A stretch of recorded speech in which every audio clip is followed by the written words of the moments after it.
Do you guys know those long balloons you make balloon animals out of? And if you don't fill up with air all the way, you can kind of push the air around inside and make some parts skinny and some parts fat. And when I'm done, like pushing the air around inside and the stuff comes out, I don't even like throw ropes anymore. It just overflows like a weak volcano or a cup that has too much juice in it. But we're going to do our feature comic now. I'm excited to bring him up here. He's going to be playing at the Tacoma Comedy Club this month, and he had some time to come in for us here now. Please welcome to the stage, Casey Judson. Hey, this guy filming me, Bruce, he said, hey, if you don't give it up for Bruce, doing a great job. Yeah, and he's selling, if you want your set filmed, he'll, you know, if you pay him money, he'll do it for you. I'm not very good at plugging shit, sorry. Anyway, he said, if you tell a joke and your joke doesn't land, just keep going, don't worry about it. You know, so if I tell a joke and you don't like it, I just go, yeah, you like that. You know, you fucking like that. And I told him I'm not nervous about a joke not landing. That happens like every fucking time. I'm nervous about like falling to my death. I don't know if you were here 2 weeks ago. You were here. You know, I almost fell to my death, you know. And Blake's such a nice guy. He came over to me and he was like, hey man, are you okay, man? You know, just want to make sure you're all right, you know, and make sure you're not going to sue me. You know? And I was like, I'm okay, man. I really appreciate it. You know, I'm sorry. You know, I'm sorry that I am going to sue you. You know, I'm really sorry about that. I feel terrible. Anyway, this is awesome. This is the first headlining thing I've ever done. And also, lately they've been letting me go first on shows. So if you get to go first or last, that's good, you know? And they never used to let me do that because of my nickname, which was the human fire alarm. You know? And now I have a way better nickname since I'm clearly much better at comedy. My nickname is Piece of Shit. You know? Yeah, I don't get it, but, you know, it's better, it's a little better, you know? The other big fear comedians have is that we'll come up here and we're not gonna like remember how to talk. You know, we're gonna forget how to talk. You know, and I was at Tacoma Comedy Club where I'm closing out tomorrow night. You know, that's what he was supposed to say. That's what that's what's happening. But anyway, this comic, he forgot his jokes and he was like, he didn't say anything on stage for like 30 seconds. You know, let's try it now.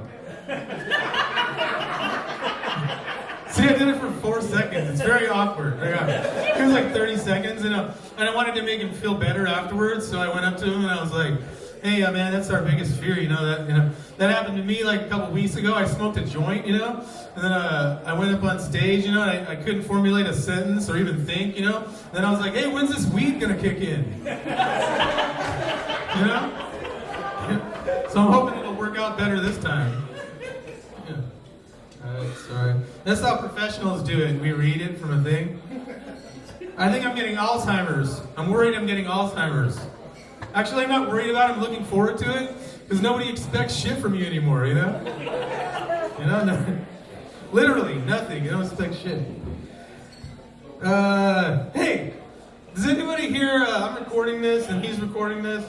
Does anybody here hate the sound of their own recorded voice? Yeah! Yeah? You especially? Yeah, me especially! Yes. I like you. You are very loud. Very loud. See him out. No, I asked you a question. It's my bad. But anyway, I love mine. Fuck you then! Yeah, fuck me. That's fine. Yeah, I agree. I like my voice, but I hate my actual self. You know, on the inside, like who I really am, you know, but my voice is fucking fine, you know. There's nothing wrong with my voice.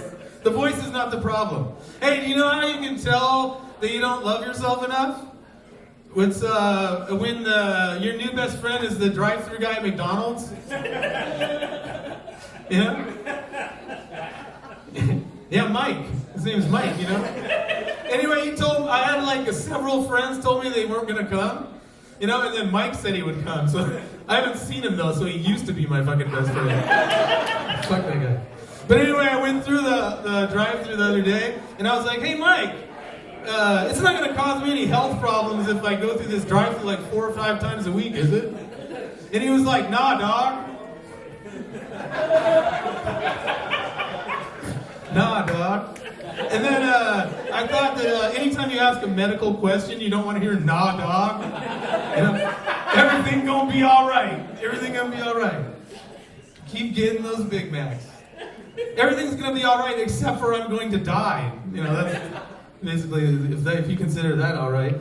All right. Anyway, I prepared for this thing. This is like one of the biggest things I did. So I went through all my sets for the last couple of years, you know, that I recorded, and I put them all in this Word document thing, right? You know, and then I found out that I have over 200 jokes. Yeah, I know you don't believe it. I know you don't believe it. But anyways, the only problem is like most of the jokes are stupid. You know? And then I thought that was actually funny, so I wrote that down, and then I misspelled stupid. I spelled it sutpid, you know? You know? But so I don't have as many good jokes as I thought I had, but I have a cool bumper sticker idea. You know, I'm with Sutpid. I'm never, ever not with Sutpid. Unfortunately. So I told my girlfriend that joke, and she said, what does that say about me? And then I was like, that says you like long-term projects that never really pan out. She told me that's her favorite joke. She likes that one. Yeah, that's true. She says it's true. Speaking of McDonald's, I got too much McDonald's, you know. But anyway, I was preparing. I was listening to a lot of comedy in my car, you know. And I went through the drive-thru, you know. And then I was playing, you know. And then I asked the lady. I was like, "Hey, what do you think of this guy? You think he's funny?" And she's like, "Yeah, he's kind of funny. Who is that?" And I go, "It's me." And then she said, "That's not you. That guy's funny." And then I got my Big Mac again, you know. And then I was like, my feelings were hurt, and I drove off. And then I go, "Wait, she just gave you a compliment.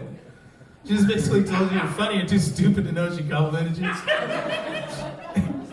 And then basically she said, "You don't look like you're funny, but you sound funny."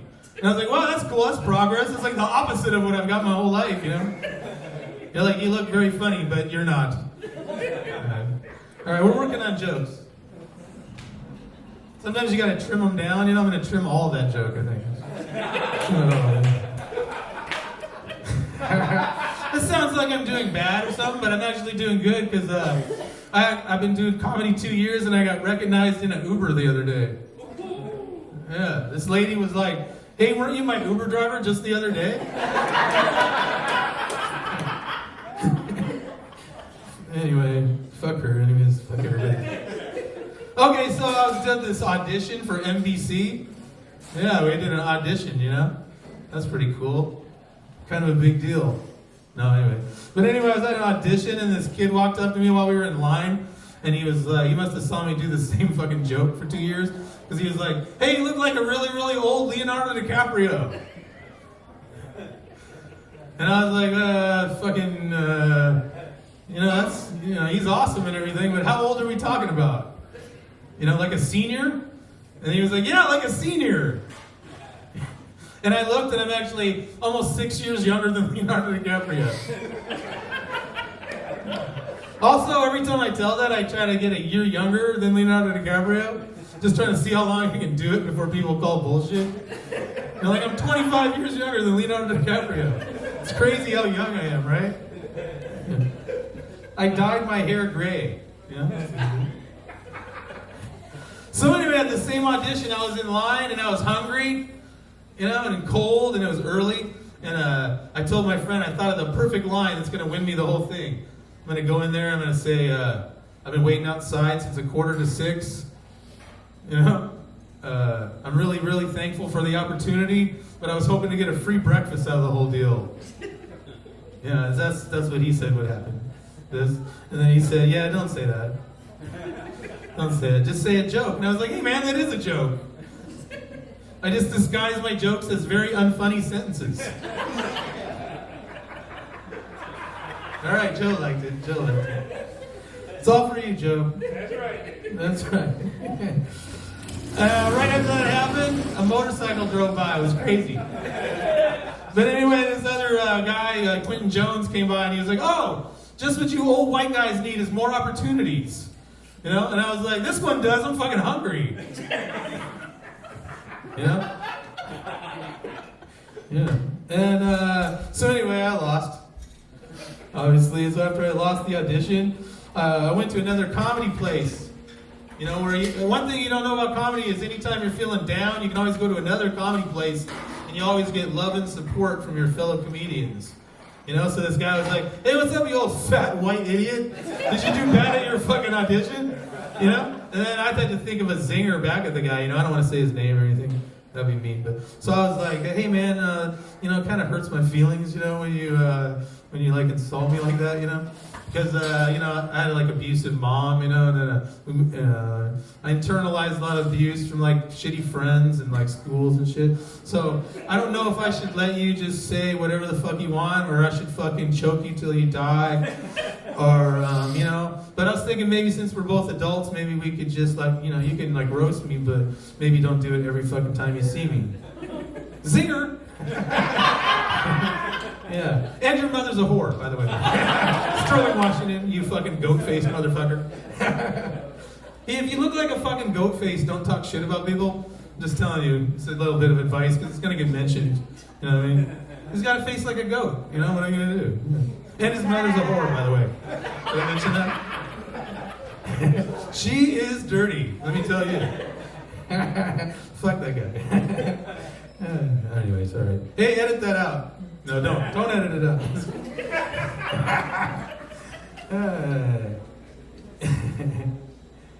The abuse started very young.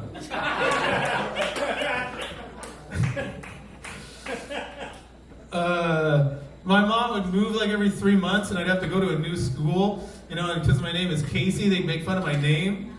You know, because it's like, you know, it's like a lady's name. You know, so they call me like Tracy or Stacy or bitch. You know, and I didn't like that. You know, it didn't help that when I was a kid I looked kind of like a girl. You know, I don't know if I look like a girl now, but not a very attractive girl. But you know. When I was a kid, I looked like a girl, and my mom's friends would come over, and they'd be like, "Hey, you have a beautiful daughter." Like that. And then they'd be like, "Hey, I'm a boy, you fucking asshole." And then they'd be like, "Hey, your daughter's not very ladylike." You know? And then they would actually call me gay and shit. You know, can you believe that? Usually someone's yells out, "Yeah." Yeah, even a couple days ago, someone was calling me gay. But anyway, they would call me, it's bad, it hurts more when you're a kid, you know, because, you know, you're young and, you know, there's like a stigma, you know, the same stigma, you know, and shame, you know, but except for at the end of the night, you don't get to have a beautiful boyfriend. You know? Like, if you get called gay, you should get you like a beautiful boyfriend to hug on, you know? And I didn't even get that. The other day I told that joke and for some reason I said beautiful young boyfriend. It just made him young. Even though I don't even want a boyfriend. I still called him young. I just want a beautiful young boyfriend. I'm not gay.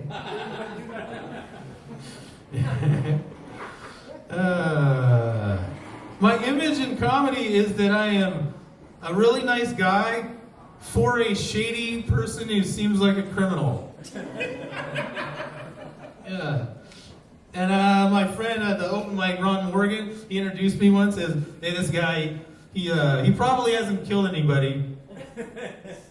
You know, but you know, you'll think that he has." And then I got up on stage and I was like, "Hey, you don't fucking know me. You know me like 3 weeks." By the way, anybody in comedy could have done any crime, by the way. There's a lot of people who, like, you know, like, the guy before me could have been like a cannibal. You know what I mean? The guy after me, I know him, he's definitely a cannibal. You know what I mean? There's no background check or anything. Anyways, I don't know, I think it's funny, I don't know. There's a lot of people act like they're good people, you know? Yeah, and then you're like, you have no idea what their background is. Anyway, don't talk to any comedians outside, they're dangerous people. Except me. I'm cool. All of you talk to me. Even the police think I'm shady. The other day I got pulled over on Aurora Avenue, you know? You know? There's nothing shady about that. So I got pulled over on Aurora Avenue, and they detained me because my eyes are weird. This guy was like, he shined the light in my eyes, and he was like, "Hey, have you done any meth lately?" You know? And I was like, "I don't, no, not tonight." You know? And then they called like another cop. He came, and then he shined the light in my eyes, you know? And then he was like, "Yeah, his eyes look kind of weird, you know?" And I was like, "Okay, so my eyes look weird. Can I go then?" I don't know if that's a crime. I'd be in jail already for just looking weird if that was a crime. Man.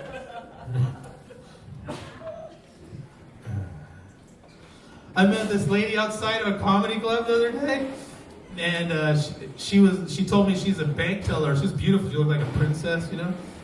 And she said she was a bank teller, and her other job was that she worked she went online on sugardaddies.com, and she met older guys for sex, for money, you know. And then she said she had to quit because it was starting to make her feel like a hooker. And I was like, "Hey, I know how you feel. I used to drive for Uber, and it made me feel like a cab driver."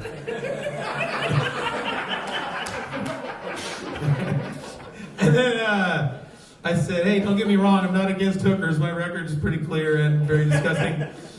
And she said, "That's good because you look like the kind of guy who would get one." And I was like, "Hey, I do not get hookers, for the record. There's only one situation where I would get a hooker, and that is anytime I want to. I'm free. I got money, a car. I think I could fit 3 or 4 of them there, actually. If I didn't have a car full of comedians tonight, it's way less exciting. They're funnier, but not as exciting. How much time do I got? 4. All right, 4. Oh shit, I can get a lot done in 4. If you know what I mean.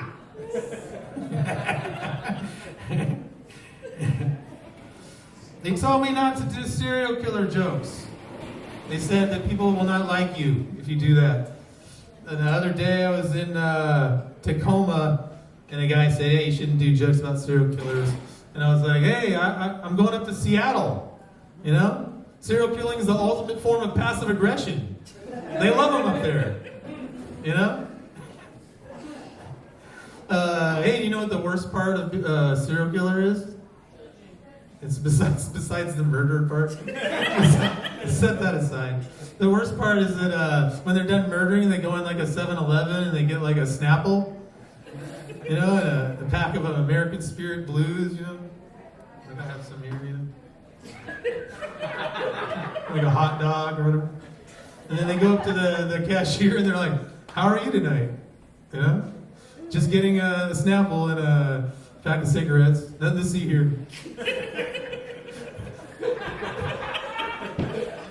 I know too much about it. I'm not a serial killer, goddammit.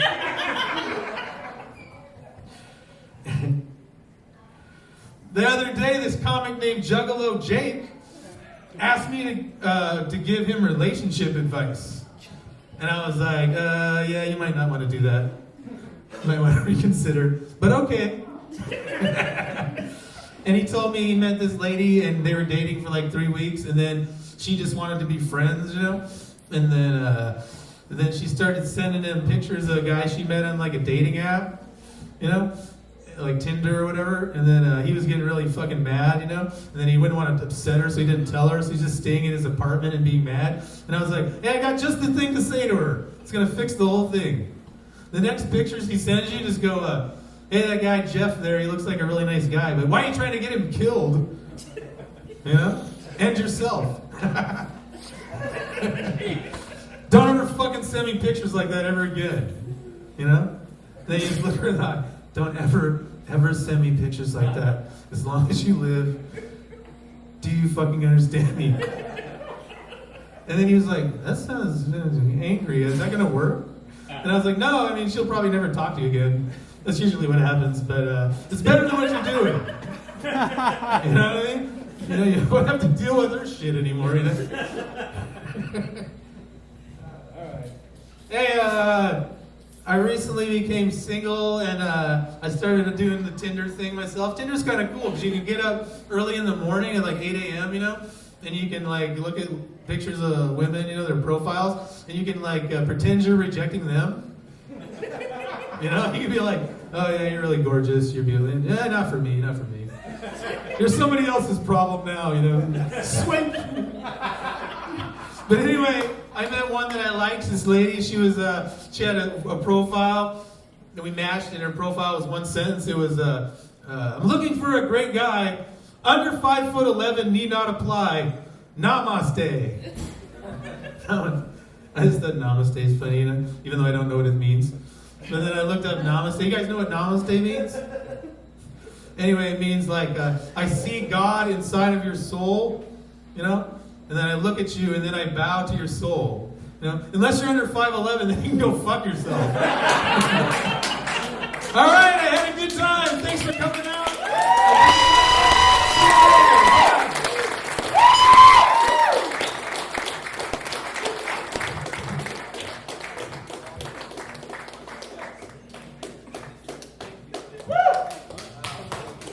Casey Judson, everybody, give him a big hand.